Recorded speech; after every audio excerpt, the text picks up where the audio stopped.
Hello guys, this is Mr. Nobody. Thank you for checking out my channel. You can subscribe for videos. I don't actually make videos, but you can just check in to see if there's any video of me. Okay, well, I have a video anyway. Not I have a video. I've seen some videos, circulating on the internet, and many people are talking about it. And I thought I have to say something about this video because I am black. I'm an African. Yeah. So I have to talk about it. Recently, back in 2019, Ghana launched the year of return to African Americans, the diaspora outside, to return to their motherland and then be part of that beautiful peace Ghana is enjoying in that country. And ever since this thing was introduced, a lot of things are happening. First, the positive side and the negative side.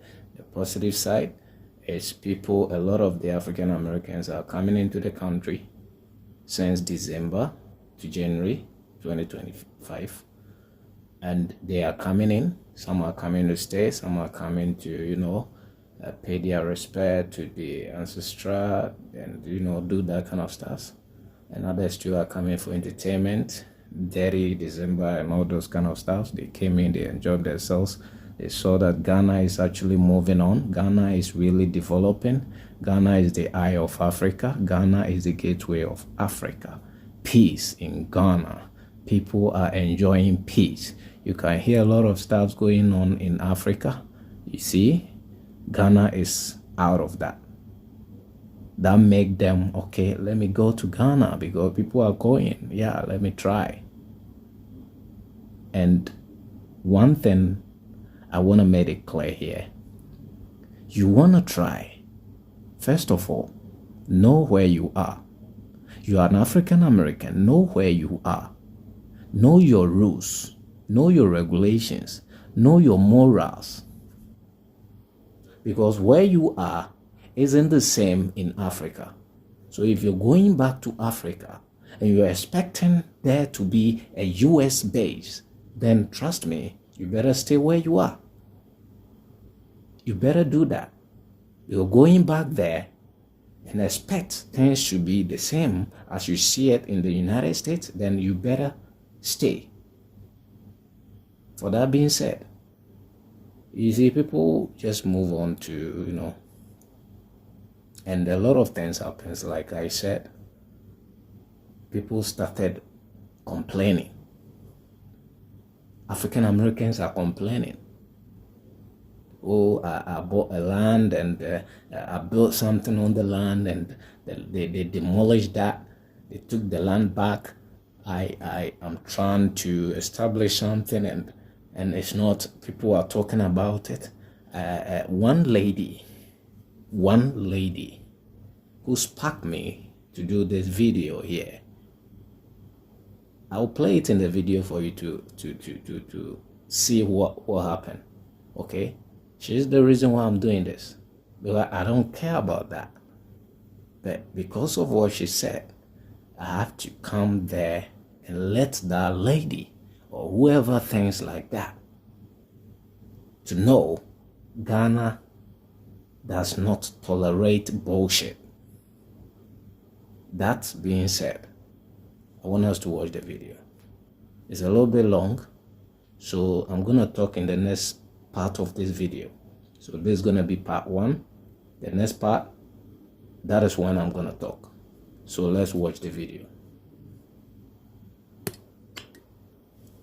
Bringing out these type of practices.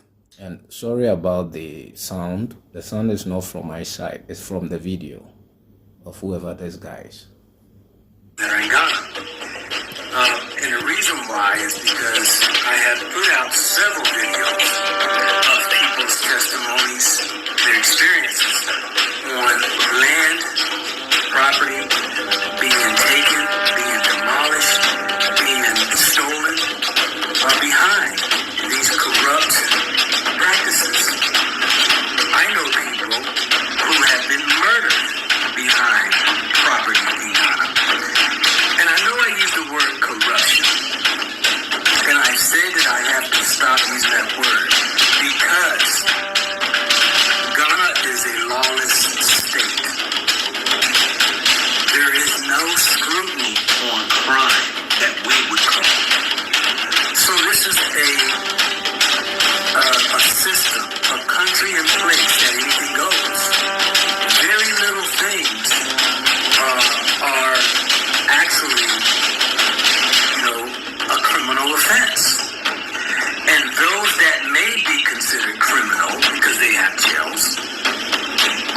only dictated based upon whom is bringing forth the accusation and how much money you got. This is in my experience and those who I have actually interviewed. But I want to do a video because many people have reached out to me and I am reaching out to you. If you have a story that you want to share of the scamming you have involved, the thousands of tens or hundreds or if millions you've lost in Ghana, and you have got no resolve, no resolution, and you are at your wit's end, send me an email at gobacktoafrica@gmail.com. The thing about Ghana is stop crying victim. Stop crying victim, because y'all cheat us out of a lot of stuff. Y'all invited us to come home, which by the thousands we did.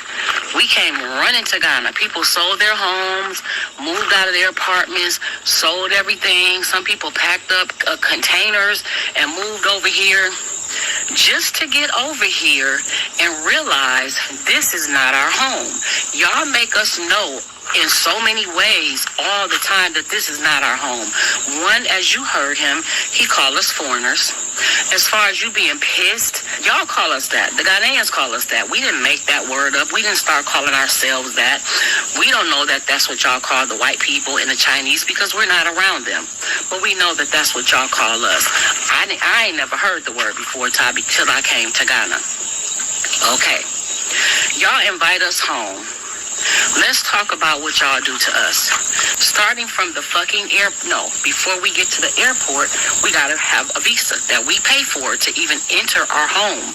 We have to pay to enter our home. We get to the air, we pay all this money for passports and visas, COVID shots at the time, to get here, and then we gotta pay another $150 US for another COVID test here in Ghana. That's Ghana doing that, not the US. That's y'all welcoming us home. We get to the airport, and as soon as you see a fucking blue passport, everybody's coming for us. Can you give me something small at the COVID place? You get to immigration. Can you give me something small? You get to baggage. Can you give me something small? A person grabbed a damn cart and put my bag on it and got mad because I gave him $5 US because I only had hundreds, because you come over here with hundreds to get the best, cash in rate. How about he looked at that and said, I don't want that. I said, what you mean you don't want it? I said, I want to know, what did you expect me to give you? He said, $10. I said, so you want me to give you over 100 CDs for picking up a bag, putting it in a cart? He don't know this is like my 5th time coming through the airport. I have never seen nowhere in any country or state where people have openly, it says, $60 for foreigners, $30 for locals, okay? You go to Cocoon Park, and I don't remember the price. Let's say $200 for foreigners, because that's what y'all call us, $40 for locals. You go to the castle, it's $60 for foreigners, $10 for locals. I ain't never seen that nowhere. I ain't never went nowhere in the U.S., Mexico, and Canada where it said you pay, if you are coming here. Okay, guys, I believe you all heard her. You all heard what she just said. This is very funny. Okay, now listen to what another African American reacted to such of these things. And just causing issues, okay? And I feel like it's even getting to the point, like Kimberly and I have been discussing off camera, is how the more and more people from the diaspora are coming here, causing more conflict, causing more harm than good. Yes, I mean, and it's to the point where I believe when I walk into government office. Well, for the records, these people are staying in Ghana. They don't have any problem with anybody. They are minding their own business, and they are enjoying the peace of Ghana. And you gotta do this? All right. Immediately, they don't accept me well. And I think it's because they think we're all like that. They think we all come over here privileged with this sense of entitlement. I witnessed this lady African-American lady getting her house. We together moved into a brand new house. The first people in the house. And the workers came, and she talked so nasty to them. The housekeeper had just mopped the floor, and the workers don't know. They're coming in. They really don't even speak the language. She was like, freshly mopped, fresh mop, fresh mop, fresh mop. I said, Melissa, they don't know your floor is freshly mopped. Can you just say, excuse me, my floor is freshly mopped? You're talking at them. Fresh mop, fresh mop, fresh mop. Then they needed to stand in a chair and put a bub up. They took her chair. She said, oh my God, why would you stand in my chair? You didn't come prepared. You didn't bring a ladder. You're just standing in my chair. It's okay. You think it's okay to do that? Just go, go, go, go, go. Don't bring them back. They won't be using my restroom when they come back. They better outside somewhere. And I was just like, whoa. Right. I eventually had to snap on her myself. After I finished, because she would poke at me and my husband a lot as well. Once I snapped on her because I just couldn't take it no more, I packed my stuff, sat outside the gate, and called the driver to come get me. Right. Didn't go back. End of the story. The end. For me, I don't know about, and I'm pretty sure there's other people who probably have similar stories, but for me, I'm noticing this trend of bad behavior is coming from people who are specifically coming from America. I don't know if your experience with this particular person you're referring to is from America. Yes. So I've noticed that all of the encounters that I have had that has been in a negative light has been encounters with other Americans.